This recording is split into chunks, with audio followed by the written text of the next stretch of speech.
present. Okay. All right, so thanks for coming. Class is getting bigger. Got about 20 now. So that's good. 24. And 21? Ah, keys. All right. What's the matter? Am I doing all right? Okay. Good job. I'm so proud of you. All right, so how many were here last time?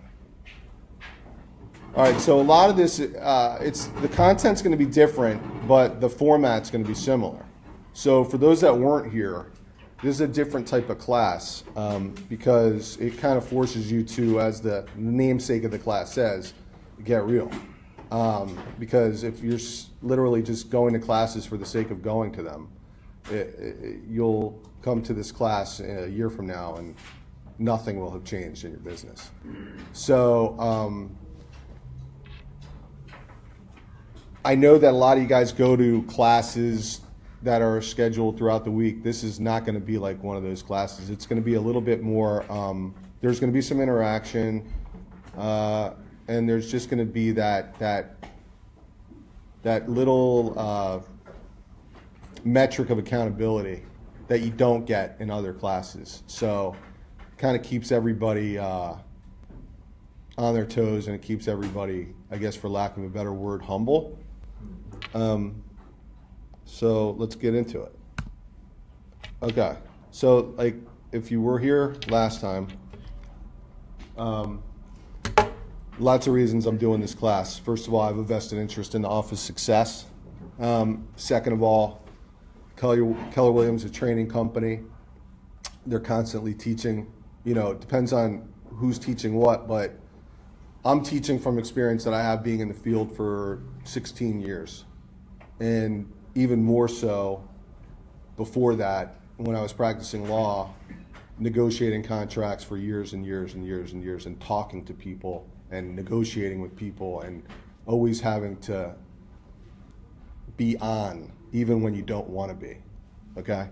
When I spoke with John and Alan about the class, they were more than psyched for it, because I think that what they see happen in a lot of these classes is that it becomes very monotonous, where you're just going and taking notes, never using the notes, and then it just becomes kind of, you weave it into the fabric of your day, but there's no real measure on what you're actually taking away from the class.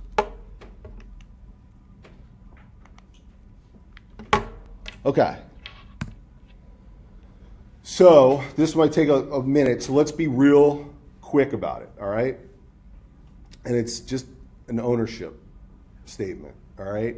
So this is, and I'll just start, and then you guys can do it. If you guys don't want to do it, don't, but you should, because if you're in this class, this is what it's about, all right? Jason Kapit, 16 years in the business. I have 14 listings, 2 pendings. That's where I'm at right now. All right, next. Go ahead. Scott Pagoon, 7 years in the business, 5 years with Keller Williams here. I have 2 listings and 2 pending. Terry? Skipping. Jay Everett, I've been in the business for about 4 years. I have 1 active listing and 1 pending sale. My name is Liz, I've had my license for 2 years. I have no listings and no pending sales. My name's Enrique. I've been here for about a year, and I have no listings or no pending sales. Mara, and I have 1 pending. I've been in the business for a while. Keller Williams for 3 years. I closed 13 sales this year, which is great for me. So I want to learn more. How many listings do you have now? Right now, I have 1 pending. Okay. Kevin Dang in this in real estate for 1 year, no listings and no pending. Martha Clark, a week and a half, 0 and 0. Rob Holmeyer, this time around, 2 years in the business. Currently no listings, currently no pendings. I sold everything last week. Keisha Thompson, been in the business 11 months. I have 1 listing and 1 pending buyer sale contract. Koji, been involved in real estate 6 years, one pending, 2 listings. Greg Sarnoff, 3 years, I have 3 listings and 2 pending. David Diaz, 9 years, I'm a secret agent, double O's. So crazy. Next. Alta Traimo, 3 years, 2 listings, no pendings. Nick, 2 years, 1 active listing. Adaman, 3 years going on 4, 7 listing for which from 4 pending and 1 buyer side. Adam Kapit, been in the business 5 years, 2 listings, 0 pendings. Laura Zafanti, I'm starting my 4th year. I have 1 pending and 1 listing. I'm Jennifer Weisberg. I've been in the business for 1 month and I have no listings and 1 sale pending. Nice. Paulina Ruddy, 2 months, 0 listings, 0 sales. Dylan, I've been in the business for 9 years. I have 1 listing, I have 2 pendings. My name's Ray. I've been in the business about 4 years, been with Keller about 2.5 months. Have no listings currently, 1 pending sale. Jeffrey Schote, been in business 2 months, 0 listings and 0 pending. Chad Messina, been in the business 5 months. Unique situation working with Suzanne, my wife. She's like the leader of our group. So with her combined, I don't have any single by myself, but with her we have about 18 listings up in Orlando, and we have 2 pending right now. Good. Latoya, I've been in for 3 months. I have 0 listings and 0 pendings. And I'm Melissa, been in for about a month. I have 0 listing and 1 pending. Okay, so here's how I would sum that little conference up. Remember last week, and some of this will be redundant because there are people here that weren't here last week. Remember last week I talked about sprint versus marathon. Yep. The marathon is your own marathon. You're running your own race. This is not to see who has what. This is to basically just get real. This is where I'm at right now. And then in 2 weeks when we meet again, hopefully that metric for you has changed. If you are at 0, then your goal is 1. Okay? And only you are going to know if you're doing the work. Nobody's really you're not accountable to anybody in this business because this is an independent contractor type of situation. You're your own boss. You're accountable to yourself and your family. That's pretty much it. There is accountability in the office, but at the end of the day, nobody's writing you a salary check. There is no way to make income unless you're doing this for yourself. And the motivation lies with you. And the motivation, we had this conversation last week about motivation versus habit. Mm-hmm. And if you follow me at all on Facebook or any, motivation I'm not a huge fan of, but it is a necessary part of it. But like I say, motivation, it gets you going and the habit keeps you going. Motivation, you can be motivated as much as you want when you walk out of this office. If you don't do anything about it, it's pretty much, floats away 5 minutes after. The habit of doing things on a daily basis is what's gonna get you to 2 weeks from now saying, this is how many listings I have, this is how many pendings I have, this is how many people I put in my database this past week, this is how many one-on-ones I had.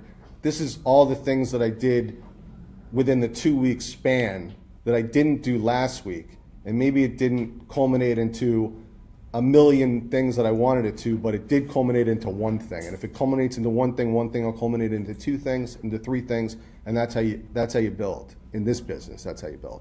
Because this business is about all about momentum. Okay, so today's topic. Last week it was about motivation and habit. This week it's about being intentional. So let's talk about it.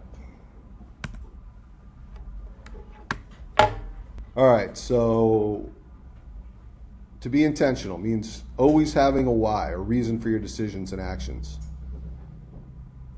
Living this way helps create space for growth and peace in your everyday life. Intentional living can help inspire you, improve relationships, and create clarity. In order to be and act intentionally, you need to determine who you are genuinely, all right? It's not enough to just say you're going to be intentional about everything. You really have to figure out the type of person you are, the type of personality that you have. You know, I mean, everybody, I think, that's a real estate agent has intentions about being a good agent. We all know that if the 80-20 rule is even remotely correct, that 80 of them don't do anything. 100% of them intend to be great agents. 100% of them will tell you they're great agents. But 80% of them won't really do much. And I think that number is even higher. Okay? Huh? It's like, I think it's close to the 90. Yeah. So, you know, but who am I to mess with a principal that's like 100 years old? You know, so. But I just think that, you know, I think that, and it's actually, if you become part of that 10 or 20%, it's a huge win for you. If you genuinely become part of that, because then it really doesn't matter how many agents are out there, because you're going to be separating yourself. All right, so let's figure out who you guys are.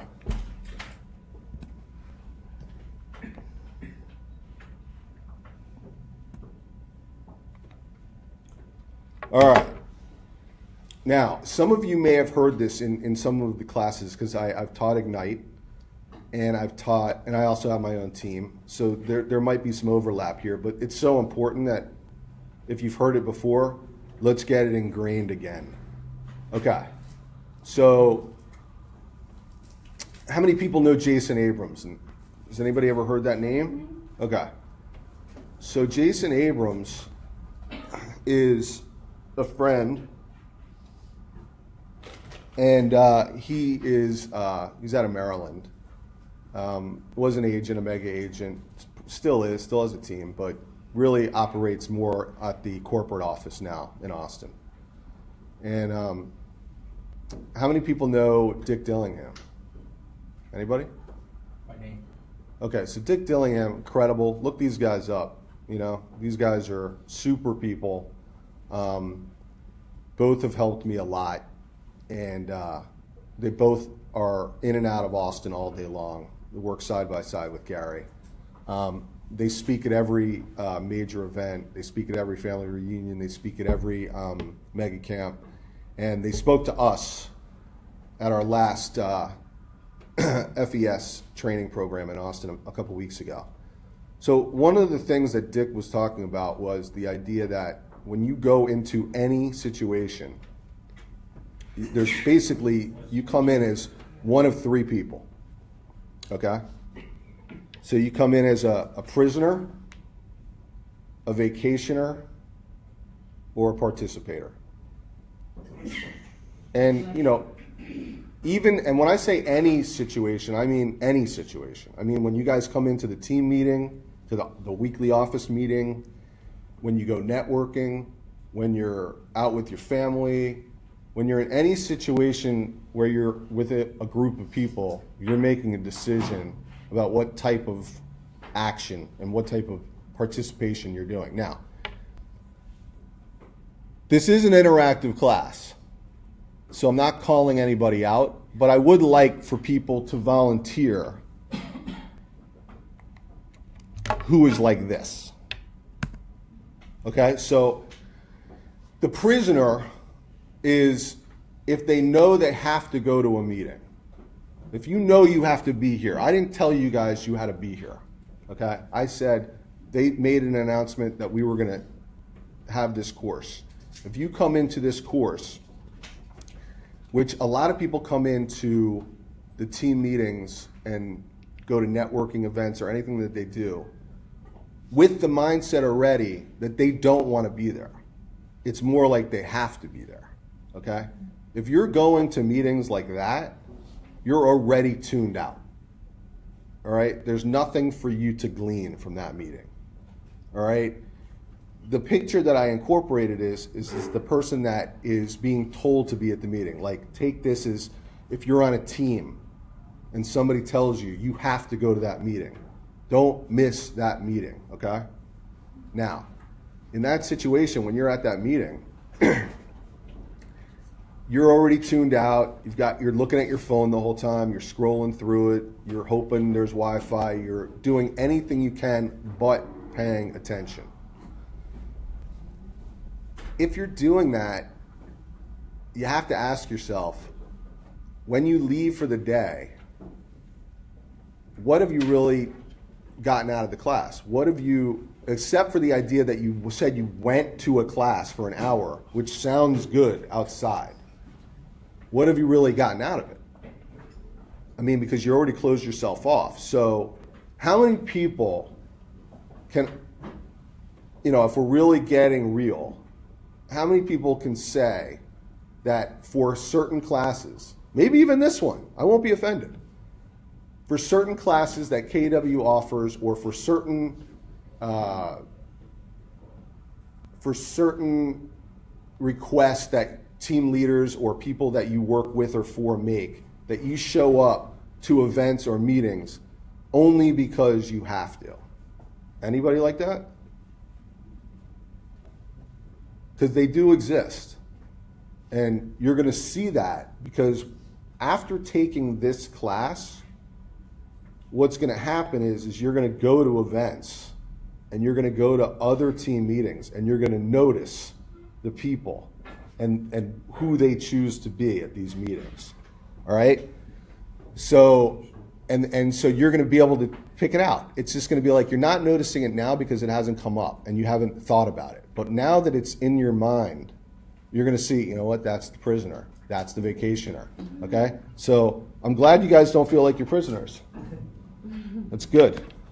Now, the next, the vacationer. All right? Not really a step up. Sounds good. Vacationer, somebody on vacation. Somebody who is devoting time to, it looks good, but they're not there. So this is the type of person that Dick Dillingham and Jason Abrams would describe as the person that is going to the meeting because there's nothing better to do. Okay? They literally would rather be at this than something else. So this is like their outlet. They definitely are tuned out. And this we have a ton of in this office. Okay? And this is what it looks like. All right? So, and this is not a knock on anybody in this office. This is just me trying to help and get myself better and everybody else better. I'm just as guilty as doing all this stuff. All right? I'm on my phone, somebody's talking, I walk out, I go through my Facebook, I do this, whatever it is. I'm basically saying, yes, I know I'm supposed to be here, but I'm not 100% involved. So I'm basically wasting time. You know, like if you're wasting time in this business, remember, this is not one of those businesses where there's one of you. This is a business where there's 30,000 of us in the same county, and every day people are graduating from Gold Coast or whatever other school. It's like, it's amazing. It's amazing. If you want to make money in this business, own one of the schools, all right? Because that's pretty much what happens. What happens is that you have this grand illusion based on $1 million listing and all the shows that glamorize the profession. And you just think, you know, if I get my license, I'm going to sell one of these places. I'm going to sell a $15 million penthouse in South Beach, and here comes $450K. This is easy. And then you go out and you got to listen to me for an hour every 2 weeks. This is very hard. This is a grind. They don't show the backstories for all these guys, and there are tremendous backstories. What they show is the payoff, you know? Because believe me, I promise you, that $20 million deals don't get done in one episode. I promise. There's infighting, there's a million things that go on. There's just too much, it just takes so long and it knocks you out, knocks you down. You have to go in, all in, and you have to be really, really tough. Gritty tough. Because otherwise it's just, somebody else is going to be there, right there to take your place. There are a lot of backstabbers in this business, unfortunately. And it's not because they intend to be backstabbers. It's because there's a lot of desperation. All right? So if you come into a meeting, or if you go, most of the time the vacationer, the type of vacationer that they talk about, especially in Austin, is the type of person that really doesn't use their time wisely. Like if I say to you guys, if you say to me, I don't like making calls, I don't like calling for sale by owners, I don't like calling expireds, I'm not comfortable making cold calls, and I say to you, okay, fine, have one-on-ones, go to networking events, do things outside the office that you are comfortable with, but then you go there and you're not fully engaged, it's the same thing. Why would you go to an event to simply say I went there, to take a picture, to post on Instagram or Facebook, to tag the place, to say I went, and you're not doing anything productive? If you're going to go and drive and park and valet and pay for a drink and do all those things that are costs in both money and time, make it work. So implement those things. Is what this Yeah, I mean, like, why would you go to be a vacationer? I see, you know how many posts you guys probably see as realtors? That of people, oh, I just went to this great event here. Okay, fine, that's good. That's more than most people do. But if you're going to go, get something out of it. You know, I mean, put your phone away, stop talking to your friends, and meet enough people that make it worthwhile. Otherwise, it's all for naught. All for naught. I don't care what event you go to. You know, most vacationers, they go to events to network, and what do you think they do? What does a vacationer do at a networking event?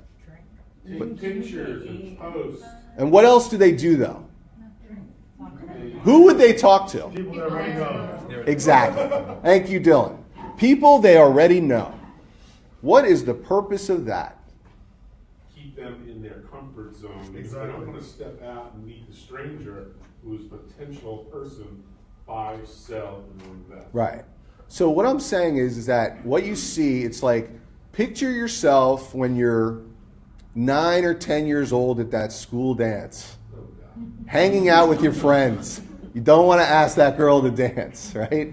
You're just with your 3 friends. This is not what we're doing. This is not the networking we're talking about. The networking we're talking about is go out and actually network. Come back with like a dozen names of people you had no idea. Like, I went there, of course I knew the 20 people that invited me, but that's not the purpose of going. Like Wayne said, the whole purpose of doing any of this is to get out of your comfort zone.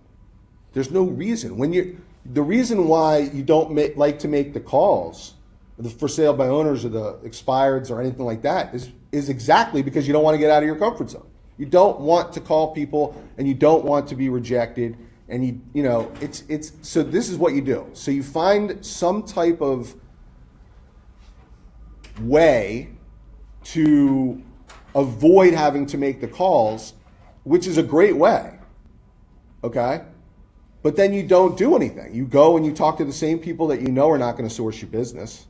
They might even be realtors looking for business. Okay? And so there's no upside to it. So don't be a vacationer. Don't be a vacationer in this office, and don't be a vacationer outside the office. All right? So, because the truth of the matter is if you're vacationing in here, you won't have any money to take a real vacation, I promise you. And you want to. You know, this is a big job about work and play. You know, play hard, work hard, that's a mantra, cliche, whatever you want to call it. People that really make a lot of money in this business, they play hard. They go on vacations, they do big things. But the balance is there. And the balance really is shifted towards working. You know, if I take off for the summer for 3 weeks, I take off but I've pretty much run myself into the ground for 11 months. You know, I mean, I need to take that off. I don't go and come back and lollygag around and, you know, and when I catch myself doing these things, I know that I got to refocus and earn the vacation, earn the time away, earn the playtime. All right, so that what you guys want to, okay, so I understand that we have no prisoners in here. Do we have any vacationers? I fall into that category Okay. sometimes, yeah. Thank you. Here's our vacationer right here. Thank you, Scott. Thank you, Scott. And the truth of the matter is that everybody at some point is a vacationer. Okay? It's very easy to drift away. It's very easy to prioritize a call that should not be prioritized. And that comes from scarcity and desperation. Think about it like this. If you're engaged in a meeting and you have one listing, right? And somebody that's a part of that listing calls, you leave. I got to handle this. This is it. This is my lifeline. Now, if you had 20, you wouldn't care. It would just go to voicemail. Like my wife always says to me, you know, you're not saving lives, Jay. You know, and it's funny because one of our closest friends actually is a heart surgeon, so I always feel a little bit less. This guy, he could be texting in the car, and you never know, he could be saving a life. I'm like, if I'm texting, I could be shot in the car. All right, there's no texting for me, but I'm just saying that person will wait, and they'll respect your time more. And if you're motivated, be motivated to get more listings, not deal with that phone call. All right? The reason why you want to deal with that phone call is because it's the only thing prioritizing your life right now in business. If you prioritized about getting more listings and meeting more people and adding to your database, you would still prioritize that person as a client, but it wouldn't be all about that person. It would be about your business and all the clients. So the idea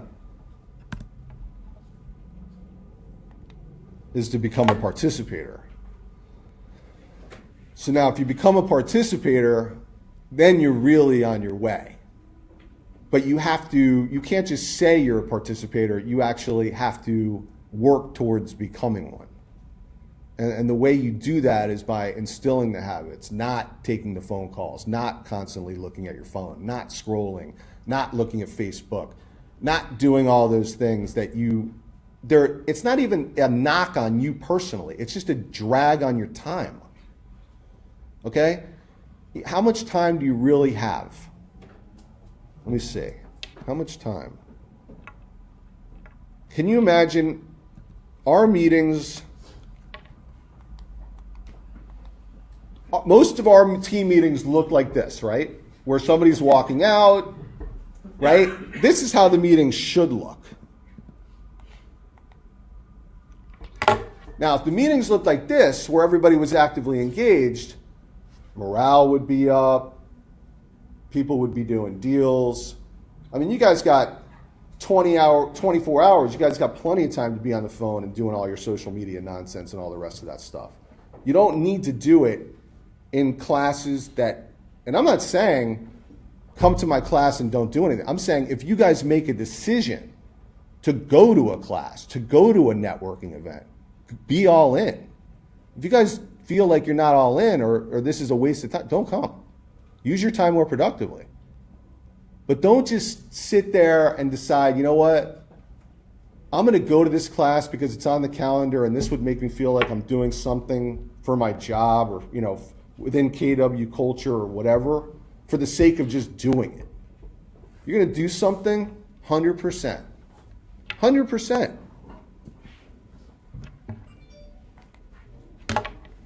So, if any of you guys were in my last class, we talked about the idea of getting 1% better. Marginal gains. Marginal gains. Now, who was in my last class? Okay. Can anyone of you guys that was in my last class say if you felt like you got 1% better? And can you articulate how?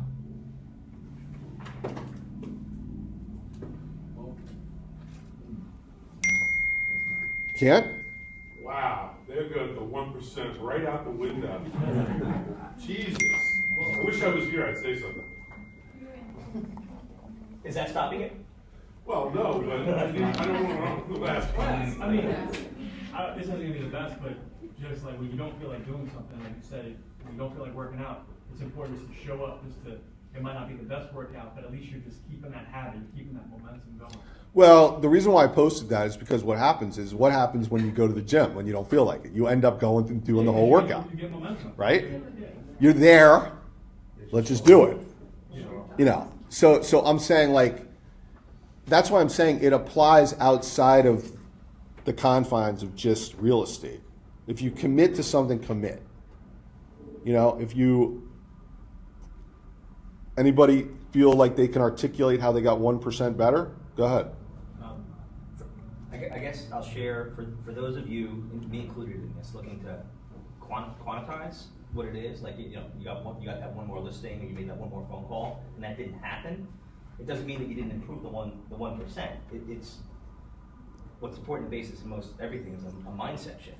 So if even while you were thinking of doing something and said, no, I'm not going to do it now, and you got a little jolt from what Jason said last week with regard to what he said, right? They just kind of checked it and be like, it's not what I'm supposed to do. You just got some sort of in your face, kind of constant little tap on your shoulder from what he said. You know, that could be bigger than 1% because mindset is so important. So don't get hung up on, I didn't get that one last listing from the last 2 weeks or 3 weeks ago, or make that one phone call, or concentrate on failing at something. You know, if you recognize what you did and you get that little push from Jason kind of talking on your shoulder, just like, hey, you know, like push it a little bit more. Just make like a small doll of me. With a hat. With a hat, yeah. With that. It's just a thought. Ada? For me, something related to this, not specific. Okay, did you warm up already? Yeah. Okay, come on, guys, go ahead. We'll give you a half hour to get it going here now. Okay. Okay, go ahead, Right. enjoy. Thank you. Notes. Thank you, Julie. Julie is on every audio tape by some. So related to what was mentioned earlier, be intentional and be a participator. For me, even though I push hard, exactly like you say, I like to play hard as well. I noticed just past week that I wasn't using my calendar as good as I should have. So what I did, I decided, okay, I have to be accountable to myself to be able to see a visual of my appointment. Sometimes, you put it on the phone, you don't put it on a calendar on the hard copy. Long story short, when you see your appointments and what you're actually doing, that you're actually getting things done, and you see that momentum on paper, you become a little bit more gun-ho about putting more on your schedule. Exactly. To get that momentum. Yeah, it's a great tip. And that goes hand in hand with, when I say 1%, it's not necessarily about the real estate. If you recall from the last conversation we had, we talked about grading habits. Mm-hmm. So even if you didn't get any better real estate wise, did you grade habits? You literally can write it down. Where is it a plus, minus, or neutral habit? Looking at what you do throughout the day, literally going through your day, you can get better exponentially by just a couple of things. For instance, if we're talking about time management, right? And you say to me, Jay, I get up at 8, I go to the gym, I come here at 9, I make my calls, right?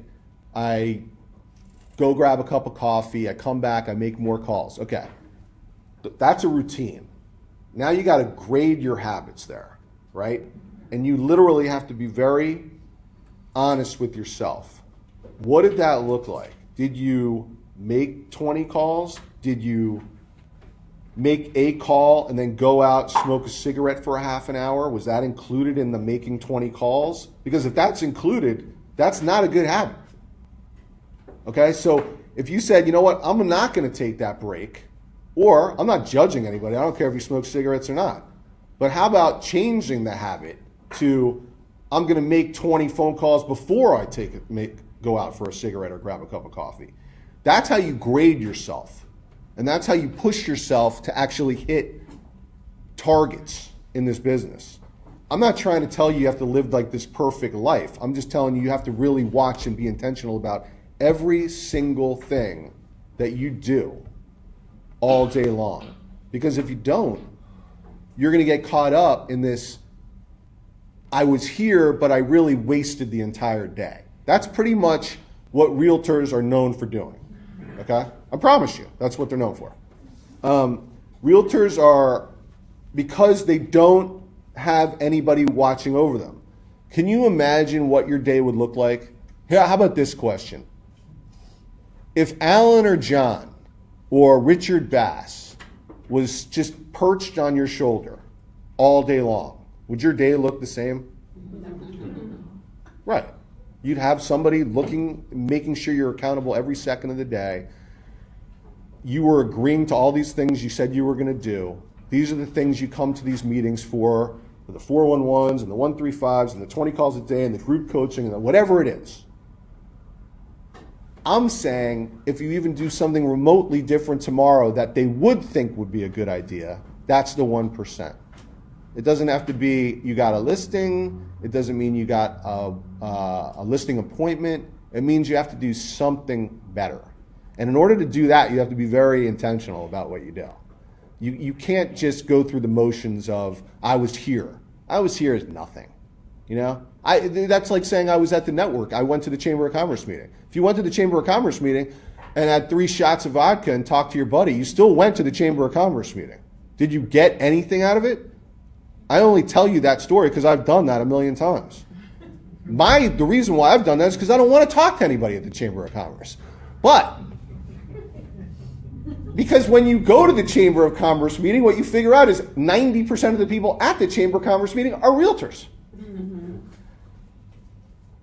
Go to a network meeting and actually figure out who you want to talk to. And if you feel like, hey, you can't get out of your comfort zone and this is going to be tough for you, have the 3 shots before.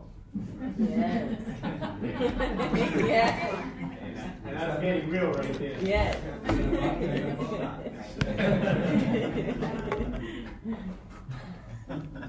This is it. That's it. 86.4 in a day. How many of them are, let's run out and get some coffee? How many of them is banter around this office, talking to people for whatever? How many of them is smoking, vaping, whatever the hell else you guys are into? It doesn't matter. You get 86.4. If you're going to do anything, I don't knock anybody's vice. I don't care. At least make it something where it's a reward for having done something that's going to help you in business. For instance, when I'm at the gym, I've had like 3 instructors while I'm at the gym, and one of my instructors who lives in Colorado now, okay, he's been on the cover of Men's Fitness or whatever that thing's called. He's been on the cover like 30 times, okay? You can look him up. His name is Greg Abaddon, all right? He lives in Colorado right now. But he used to live here in Weston, or when I lived in Weston, and we used to train together. I know you can tell, but I was in really good shape years and years ago. Anyway, here's what would happen. Vacation. What happened? You vacation when you were training. I was vacationing, yeah. I love when Scott's here. Anyway, so when we trained, all right, he had this drink that he would make me. And it was like branch chain, amino acid, all kinds of stuff, right? And it was like one of those drinks that, for every drink that's horrible when you train, this drink actually tasted pretty good. It tasted like a freaking Slurpee or something, okay? So during the training, I would want it. And he would be like, no, finish the workout. Earn the drink. Earn it, okay? Now, the workout was grueling because, like, I think he thought I wanted to be on the cover of the fitness magazine with him or something.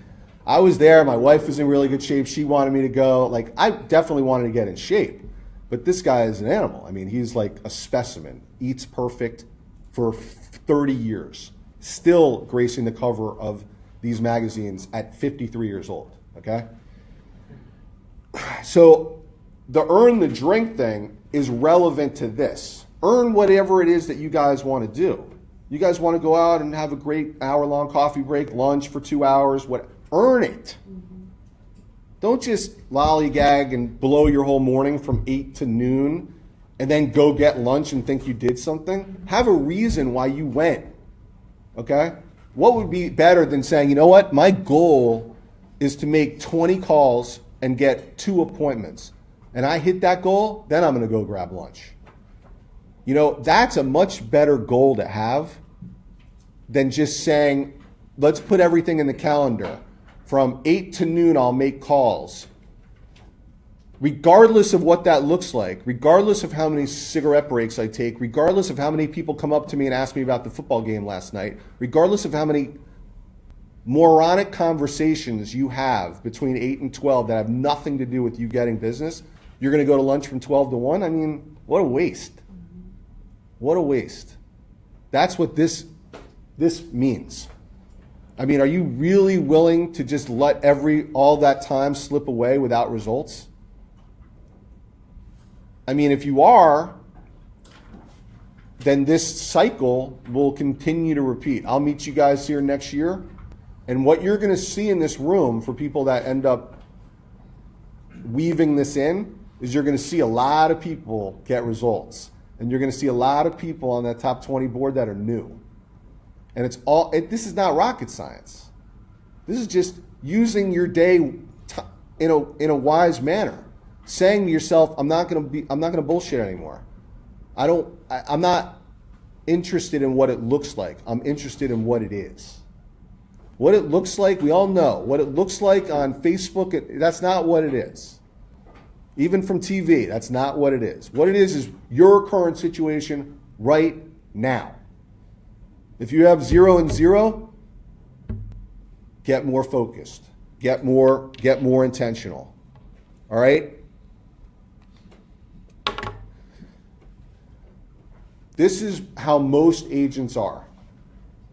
Living on autopilot. You know, they're just going through the motions. All right? It's amazing what agents come through this office, the same agents over and over again, attending the same meetings, doing the same things, going through the motions of maybe making some calls, having conversations with John, having conversations with me. And you can tell them everything, but you actually have to act on it. Even if you only act on a portion of it. It's like, look, when I was in college, not when I was in high school, I was a pretty decent golfer, okay? And so, you know, sometimes you'll play a round, and if you shoot 75, and then you'll play another round and you shoot 95, and you're like, okay, what just happened here, okay? Then maybe if you shoot another round in 95, you go see a coach, all right? And they're like, you know what? They see something that you didn't see. Maybe your grip tension was too tight. Maybe your stance was a little frazzled. Something. They point something out to you, okay? Now, you can either take that and use what the coach said and tweak it and get back to the 75, or you can decide, you know what, this guy doesn't know what he's talking about, and you can just keep doing what you're doing and just hope that you're going to write it yourself. Most agents, no matter what, even with Gary Keller's incredible time-tested system, I mean, the guy's a billionaire. It's not like he was gifted the money. He wasn't an heir to anything. All right? His dad lent him $500 when he was a kid. You know, you can read this story. This is not made up stuff. All right? It's time-tested, mother-approved, whatever. If you do any of this, even remotely, you will be successful. But what ends up happening is that realtors, for whatever reason, they know it better. They know what they need to do. They know what works for them on a daily basis throughout the day. They know exactly, even though the MRA book says this, and this, they're going to do this, and this. And even though this, and this is not working, to them, the excuse is it's not working yet. Okay? And what I would say to you guys is it's not working and it's not going to work. Okay? The problem is that, like Wayne said, nobody wants to get out of their comfort zone. Right? We're back to my friend Wayne. Everybody's in this little fishbowl right here, right? It's so fun. You know, we all go out together, we all drink together, we all whatever. That little pond over there, that's where you want to go. The masses are, listen, I love the people, whatever, but the masses are generally wrong, okay? And in this case, especially with agents, and especially utilizing the 80-20 rule, believe me, it might be 90-10, like you said. Be the 1 out of 10 fish that jumps over there. Do the thing that when you go to these networking meetings is the tougher thing. Just look at everybody that you know, what they're doing, and don't do that. That's the best tip I can give you. All right? Everybody's doing one thing, you go over and do something else. Even if that means talking to somebody that normally the agents wouldn't talk to because they don't perceive any business is coming from that person. Believe me, business is coming from that person. Everybody does business. Bartenders, every single person does business. Everybody needs a place to live. All right? Hairdressers, barber, every single person. I can't tell you how many opportunities I know you have blown. But it's okay if you write it today. Not like 2 weeks from now. Well, I'm going to start. I really liked what you had to say, Jay. I'm going to start this up November 1st. That's not going to work. You're going to start it like 20 seconds after you leave here. Who are you going to meet for lunch? Jay, this is the second week in a row Jay didn't buy us lunch. What the fuck? I'm going to go out and buy somebody lunch, and I'm going to meet this person. I'm going to turn him into a prospect. That's what you should be saying. You should be that fired up. Who am I going to call? Now, I really appreciate everybody's. I haven't seen one phone come out, which is incredible, because we all know when we go to these team meetings on Wednesday, everybody's got their phone out, okay? My friend Wayne, he watches Fox News in the back. He tells me what's going on. God love him. But that's what it is. That's what it is, okay? But can you imagine if you decided and said to yourself, you know what? Whatever I decide I'm going to do, if I'm going to go to a bar and I don't want to do any business, I'm going to go to a bar and I'm going to get looped and I'm going to watch the game and I'm going to have a great time. Fine. But if I'm going to go to a meeting or if I'm going to go to a networking event, if I'm going to go to this, I want to make every freaking second count. So now we're back to what can you do, right? So, again, this is going to be redundant, but you got to attend group coaching in the morning. Now, I said this last week. Yep. Now, you're like, well, Jay, isn't this we're on the topic of being intentional, not habits and motivation. If you do anything I just said about being intentional, you're going to have to know what to say to somebody. You cannot go to a networking meeting and not have something that is going to raise awareness with the recipient that you're talking to. You have to be able to say something. And you have to know how to have a conversation. You have to know what to say. You have to know how to overcome an objection. You have to know anything. Anything. To do that, you have to really be well-versed in what they used to call scripts and role play. Now they call it group coaching because it's taken on a life of its own and it's more than scripts. And leave your phones.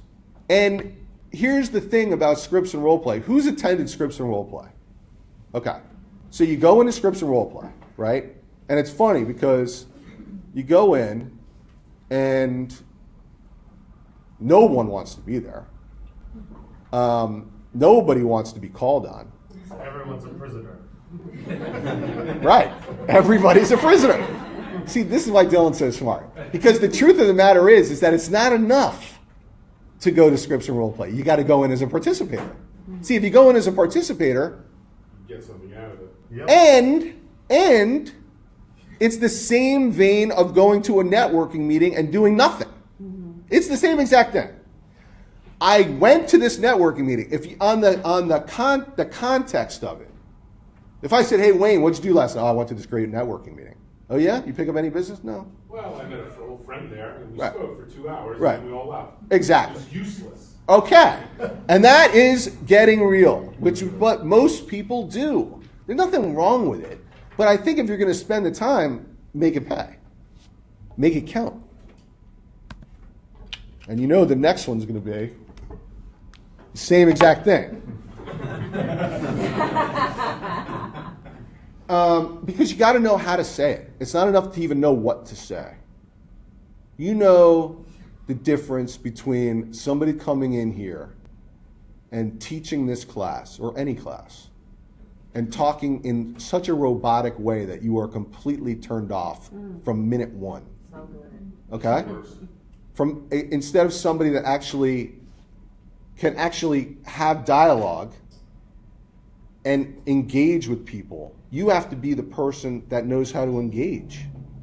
Because remember, if you're at these networking meetings, chances are the person that you're talking to, if there's other realtors there, they're going to be engaging with that person too. That person's ultimately going to have to make a choice on who they feel comfortable with and who they want to do business with. Be the person that's engaging and likable, that factor that we talked about 2 weeks ago. Likability is going to be one of the most important assets in this business. And it's going to be the reason why artificial intelligence doesn't take over, because they're never going to be able to replicate likability. They can replicate anything else, all the algorithms they want. They can have your house is going to sell for this much, and this is all the inventory issues. They're never going to be able to come out and replicate likability. So if you come out and you're likable and you're relatable, then people will do business with you. And then you don't have to worry about any of the AI and all that, because at the end of the day, I don't care what anybody says, technology is going to keep evolving, and it's going to be incredible, and it's going to make your lives much easier. But no one, I shouldn't say no one, the majority, 90+% of people, no matter how good technology gets, nobody's doing $1 million transactions with robots. They need somebody. They need a link. They need somebody they can pick up the phone to and vent and scream and get anxious with, and that person will always exist in the transaction. You can have tons of AI, you can have Kelly, you can have all the things that they're bringing to command. All that's going to improve the ability, but it's not going to replace us. So when I see all these, Redfin and all this stuff about, trying to buy away the agent and the agent's out of business, that's not going to happen. It is going to happen in terms of maybe investment transactions, low-level transactions, volume transactions. Hedge fund buys 1,000 homes at a time. In that scenario, fine. But in a scenario where it's personal, where it's somebody who wants to buy a $2 million house in Parkland, no. They might start there, but they're finishing with a real person.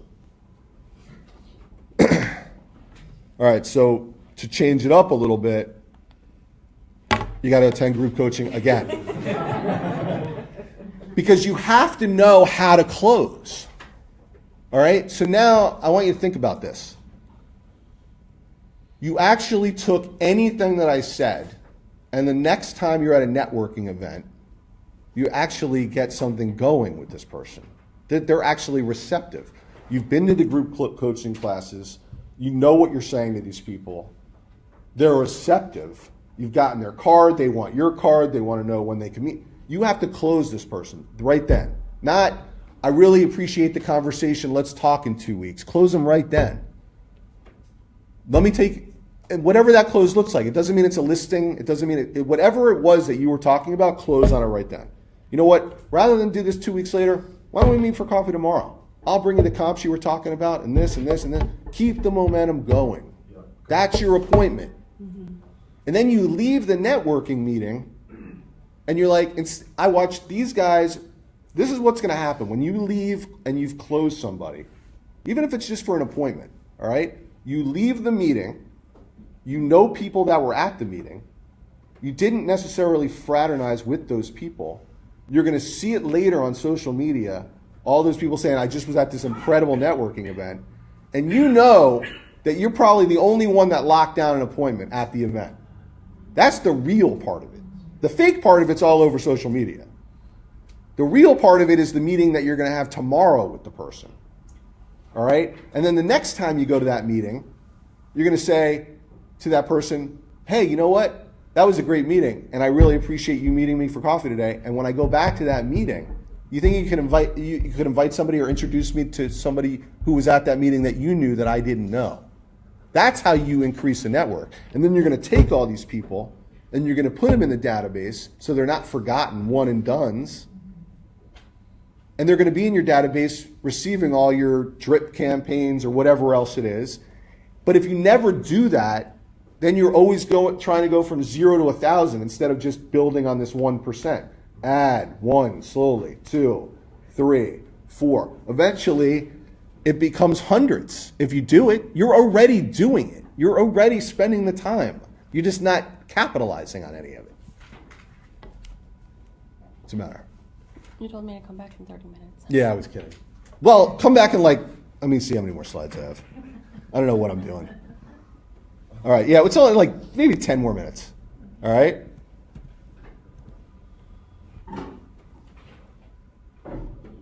Okay, so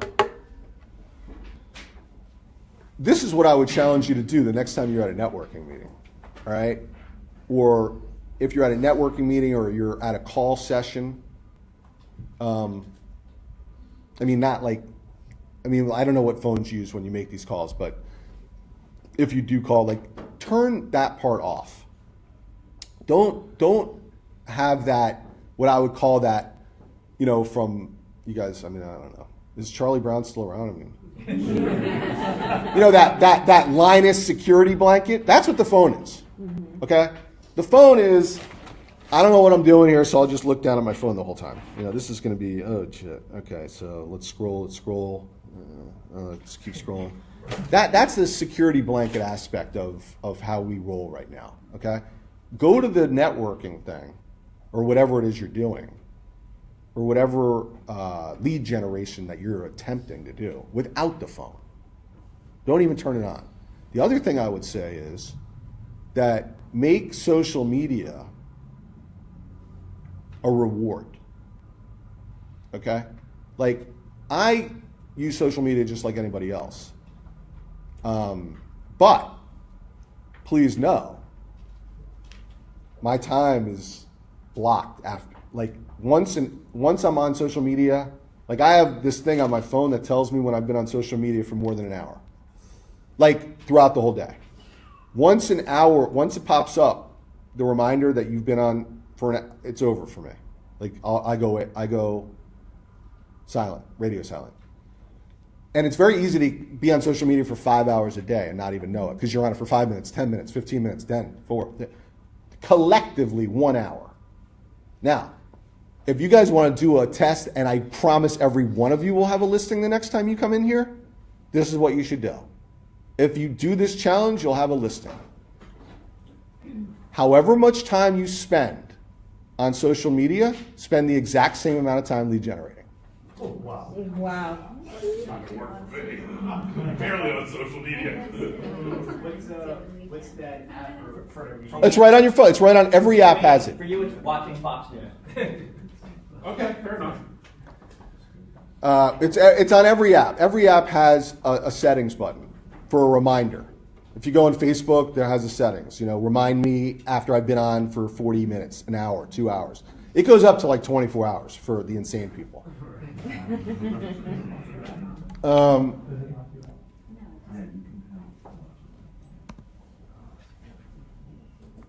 We've kind of gone over this part. We all understand this, right? Yes. So when you come into John's meeting, participate. Put your phone away for an hour. You don't need it, trust me. The call will be there. Believes What? Nobody believes you. Nobody. Quietly, because it's now a security blanket on the phones. Keeps them attached to everything. If you walk into a Dunkin' Donuts, a Starbucks, if you're going out with 2 families at a restaurant for dinner and there are 5 kids, everyone's head is down. Nobody's engaging anymore. Nobody's talking. And the future of the millennials that don't go to school and go to Gold Coast, become realtors, how are they going to be a realtor like this all day long? Yeah. I mean, nobody, they talk to their phone. That's true. True. It's very sad. It's very sad, and you guys know this when you guys are out. You know how many people have their heads down at everything. Everyone. You know, the lines of communications are completely closed, and they talk about this all the time. If you read any articles about how, you know, for as good as technology is becoming, it's creating complete havoc. Jason, when did you graduate law school? I'm sorry. 95. In 95? Yeah. Was there even a cell phone available? There was a cell phone, but we didn't have email till a year later. I didn't have it. I mean, it was just, I mean, can you imagine being a lawyer and constantly looking down? You had to check in and call. No, we had landline phones, you know? We actually talked about that in our previous meeting, how, like, the newer agents, we're calling people on our, you know, in our contacts, and they're like, why are you calling me right now? Why aren't you texting me? Yeah. So Yeah, go ahead. Go ahead. If you're a good salesperson, even if you know how to sell on the phone, that's a huge opportunity. Because Yeah. if you're good on the phone, it's like such a huge pattern interrupt when you catch them on the phone. You know, you know how to sell them on the phone. Because then they're like, whoa, so you know. And you know, and you understand though that most people. But if you know how to keep them, if you know how to keep them on the line, then you become, you know, that skill set becomes so much more valuable. And- Not enough people are doing it. See you, Dylan. And you understand that when they say that's not on you. That's because they're hiding. Yeah. You know, that's how they operate now. They're the ones in the corner of the network. They have no desire to engage at all. Too confrontational. Not even adversarial. Just confrontational. Okay. So you have to get past that barrier. Here's the thing, though. Most agents, like Nick said, will stop. If you break them past that barrier, like I said at the last meeting, most people are wired to say no. But they want to say yes. They just, no, stop. If you get past that one thing, they want to talk to you for freaking 4 hours, which is another problem. We can get to that in like 10 classes, but Nick, you're right. And you're right too because most people will say, you know what? And my answer to that when they say, you know what, I'd much prefer a text. They say, listen, you know what? No problem. We formulate a relationship and I know that I'm helping you and whatever your preferred method of communication is, I'm happy to oblige. But let's just have this conversation so I can explain what I do. So nothing gets lost in translation. But Blah, blah, that's blah, for blah, blah. someone that you haven't met yet. Yeah. I'm talking about we're calling like our sphere. And like That's a challenge. Yeah. Yeah, that could be a challenge, but the truth of the matter is that's a warm call. You know, you can have a conversation with them at all. It comes across weird in a text message, like, you know, can you Believe me, who has been to, I don't want to keep you guys, I'm sure you guys have much better things to do. I've got like 3 more slides, but who has been to Bold where they have the sentence and they highlight one word in a different color? Okay. So in Bold, that's the problem with texting and what happens with translation. Where you emphasize and where they emphasize are 2 different things, okay? So what happens is that they put a sentence on the board and they emphasize one word in yellow, the second word in yellow, the third word in yellow. It completely changes the sentence structure. I think it's, I did not tell you to call John or something. Yeah, whatever it is. And that's the problem with texting, and that's why having real conversations and going to group coaching is so valuable because it eliminates this idea of that's not what I said.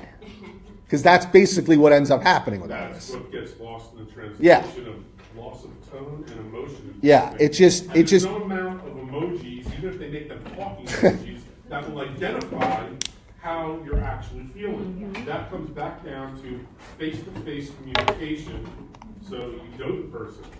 Once you know the person, maybe the text is better understanding because you know their demeanor. So, kind of like what happened last time, all I'm saying to you guys is if you make a commitment to be intentional about just one part of your day, this is not like where you can right the ship in 1 second, but you have to start somewhere. The problem with real estate, really with any business, a couple more slides, is that everybody is in this business for instant gratification. It just doesn't happen like that. If you're in this business for instant gratification, you better start yesterday. Because whatever you do today is going to take a little bit of time to develop. So if you keep putting it off, it's just, you're setting yourself up for disaster. Do one thing intentional today.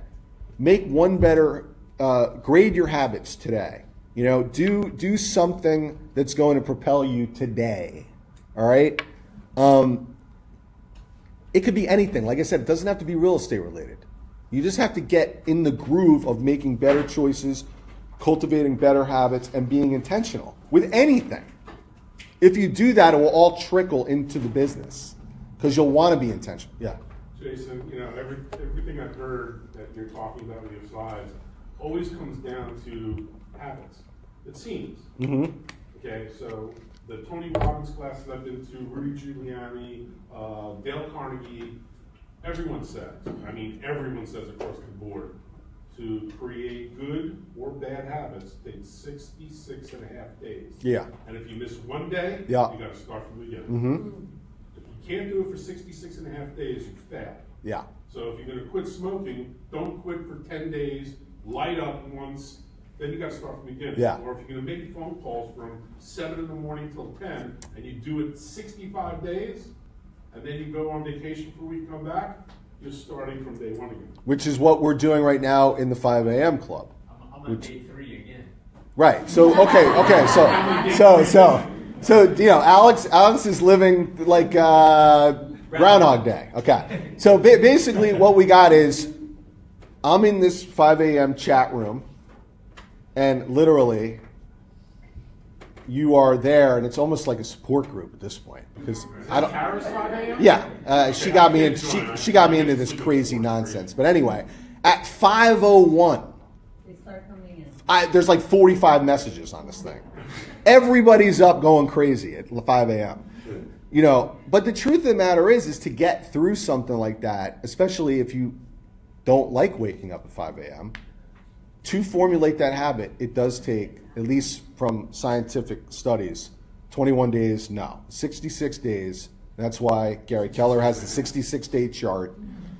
But it's tough, it's grueling, and I've seen people in Tara's class who are on day like 45, and they wake up late, and they start over on day 1 again. Now, here's what. It's funny. I told if anybody follows me at all, you've noticed that I've been up. I got a new puppy, and I've been up at 1, 2, 3, 4, and 5. I have a lot of times going on right now, but Tara didn't say something about 7 a.m. because she's about to be done with the 66 days. So I said, well, now that it's a habit, are you going to be waking up at 5 for the rest of your life? So she basically has kind of said, you know what, it is going to be a habit. She is going to wake up at 5 a.m., but she's going to give herself kind of a reprieve, and on, I think, Sunday and Monday or Saturday and Sunday, she's going to wake up at 7.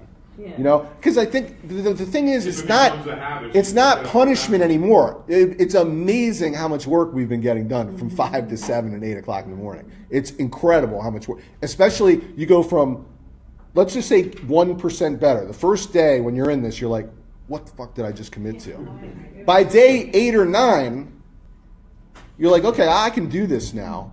The first week, I'm just giving you my perspective. The first week, I was waking up, looking at all the comments, scrolling through the miracle morning. I wasn't being productive. I was up, but not being productive. So I had a conversation with Tara, and I said, look, Tara, this is great. But it's not going to be great if instead of me waking up at 7, I wake up at 5 and don't do anything for 2 hours. So I'm going to cut, because Tara I would say to Tara, look, I love you. It's over, 5:15. I'm off doing my thing. I shut my phone off. do whatever I need to do. I get back on. 8 o'clock, I see 90 more comments. You know, it's amazing. But if you, like I said with this class, if you actually are intentional and make the time count, it's incredible how much you can get accomplished, right? So we're pretty much this done. Club, it's not like they're meeting at the beach or Dunkin' Donuts. It's all on the phone again. All on phone. What is it, Facebook? You get up and you post that you got up, and you have to submit a picture. And Yeah, go ahead. So I'll give you the rundown. We're back on Facebook. So, it's only for accountability. It's strictly for accountability. So you have to take a picture of you awake, either coffee, your feet underground, and then once that's there, then other people will share additional information of whatever's going on. But it's strictly for accountability. And it's centered around Miracle Morning, which is savers. So the savers are, the S is for silence, you can use it for meditation or prayer. The A is for affirmation, the V is for visualization. And visualization, just to go a little bit, it's not just visualizing yourself in the life that you want or the situation that you want, but you also have to put yourself in the emotional state of that, whatever you're visualizing. E is for exercise, that's the one I skipped. That's the first thing I do. R is the reading, so spend, whether you read 1 page, 5 pages, a chapter, you read, and the last S is the scribe. So the scribing piece of it comes back to goals where they have you scribe down what you're grateful for. I'm grateful for 5 items. Then you write your affirmation. And then what I also do is when I was in bold, I was writing my bold off for the week. But then the other thing I was doing was not just doing a to-do list, but a success list.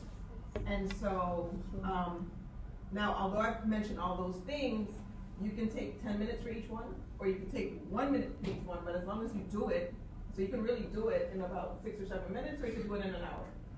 I also found myself scrolling Facebook and wasting time, so I had to get intentional, and I had to say, okay, I put my picture and I put away my phone and I do whatever I need to do. Right. And I've gotten so much more done in the last 2 months. Oh yeah, me too. In the last 3 years. And you gain a lot of clarity. I appreciate you sharing that. You gain a lot of clarity about what you got to do. And the thing is if you haven't, you don't need to join the club if you're not, not everybody wakes up at 5 a.m. But what you should do is you should read the book. It's an incredible book. Hal Elrod, Miracle Morning. The guy's incredible. He really, it's an easy read, and it makes a lot of sense. Even if you don't necessarily want to wake up at 5 a.m., there's a number of things that you can apply from it. All right, so what have we learned? We know how many listings we have. We know how many pendings we have. We know we have a choice to make when you engage in anything. Hopefully you make the right choice. You know that it's important to be cognizant of your approach. You know that being intentional ties in with marginal gains now. And you know that the key will be marginal everyday gains.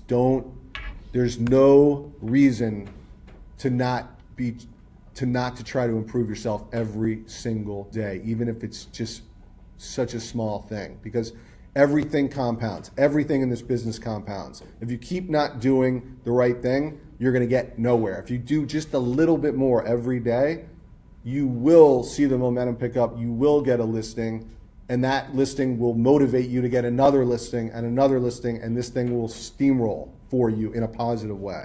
So I really appreciate everybody coming. I don't know if anybody has any questions. I know I went over by 15 minutes, but I feel like it was worth it, and you guys got a lot out of it. I hope you did. Any questions? Yeah, sure. Will there be others? You do this every 2 weeks? Every 2 weeks. Every 2 weeks for those masochists that want to attend. Every 2 weeks. All right, man. Thank you.